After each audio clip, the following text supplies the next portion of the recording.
So hi guys, welcome to my YouTube channel. तो guys जैसा कि देख सकते हैं जो ये हमारे एबजेट खोले हुए हैं, तो इसका जो कैंची था वो पूरा ख़त्म हो गया था, जैसे कि बूस उसका जो होता है। तो देख सकते हैं इसका जो कैंची है वो बाहर निकाल के, जैसे कि 2 दिन के लिए हम मुंबई चले गए थे, इसके लिए काम रुक गया था।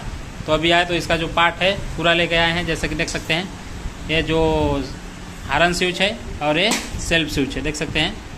तो ये पूरा ख़राब हो गया था, तो अभी इसको मार्केट से जाकर लेके आ रहे हैं। जैसे कि देख सकते हैं ये लॉक सेट है, ये हारन स्विच है, सेल्फ स्विच है और केबल है इसका, और फिल्टर जो है वो सब डाल रहे हैं। और कैंची बूस जो है वो भी ख़राब हो चुका है।